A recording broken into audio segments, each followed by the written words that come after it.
Devin Booker, 14 of 18 from the field. KD, 11 of 19. They both went for 36 points. The 72 points combined actually was, less than what they combined for in game 3. When they had 86. Ridiculous. Yep. Booker is now averaging 36.8 points on 62, 51, 87 shooting. Yeah. Through 9 playoff games. Mm-hmm. I know you've only been watching the NBA for 2 decades. You are witnessing one of the greatest individual runs of all time. I hope you realize that. Absolutely. Here's the thing with Devin Booker. Like, in a playoff series that involves like Kevin Durant, it involves Nikola Jokic, like we're talking about MVP winners. Mm-hmm. Booker is playing better than both those guys. I don't even care what like Jokic did necessarily last night. And 53. obviously he had a great game, Mm-hmm. and there's a lot of storylines about him pushing on owner, We'll get which to is that. hilarious. We'll get to that. Save 10 minutes. No, like when you watch the series, and it was the same thing in the last series as well. When they were going up against Kawhi, and obviously Kawhi exited the series, and then Westbrook and stuff like that. Like Booker just is the most aggressive player in the entire playoffs. Period. And every time he touches the ball, he's looking to score, or at least he's looking to make the right play. And it's just absurd how many pull-up jumpers that he's made. There was the back-to-back threes that he made just before the start of the fourth quarter last night that really I thought gave the Suns a jolt of momentum. It's not just like that he's so aggressive, but that his efficiency somehow rises with how aggressive he is. It's like you see guys go 14 of 18 when they're going to the basket like nonstop, and Booker will go to the basket occasionally as part of his scoring diet, but he'll pull up for so many jumpers and he'll still make all of these.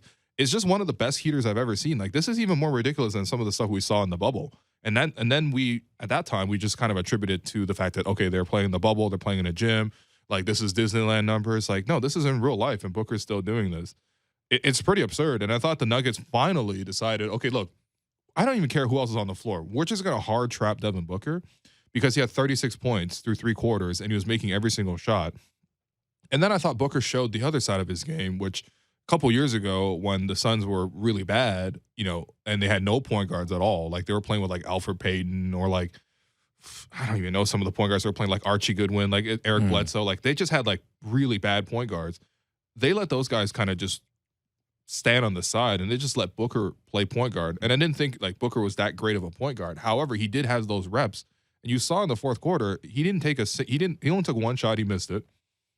But he didn't have any points in the fourth quarter, Devin Booker, but he had 4 assists on the fact that the Suns only made 9 baskets, and Devin Booker had 4 assists on those. So he's just dissecting them out of, on every single way possible. And I mean, I don't even know what you do if you're the Nuggets. Like a lot of this is like good defense. Like you're giving up tough contested pull-up jumpers, or at the very end, you're hard trapping him, and he's just beating every single coverage put out there. He's been so impressive throughout the entire playoffs. Yeah, I mean, I think this is one of the old playoff adages that you always go to. Like we can sit here and everybody goes through game by game breaking down the X's and O's, but sometimes you look at a Jimmy Butler in the first round against Milwaukee. You look at a Devin Booker right now. Sometimes when you just have that best player in the series clear cut and he's so in control of the game, like none of the other stuff really matters, right? Like I do want to give credit to I was giving the Suns a hard time about like their supporting cast. Yeah. But like I feel like Jock Landale has done, a really good job off the bench for them. And like Landry Shamet last night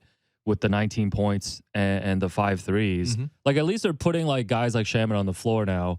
Like just more shooters on the floor. I thought TJ Warren did a really good job for them in game 3. Yep. Had a couple of big shots. And like there's not much that I feel like Monty Williams can really tinker with the rest of the roster right now. But he's like finding these pieces, at least putting them in the best position to win. And like you mentioned, like Devin Booker's doing everything. He's making, I know Kevin Durant had 36, but Durant's looked like the sidekick in these playoffs. Absolutely. Which is like insane to think about because that's Kevin Durant, man. Yeah, I know. But I think this is Devin Booker's like coming out party more than anything else. I know he already went to the finals before, but like no, this is another level. This is another level that what he's going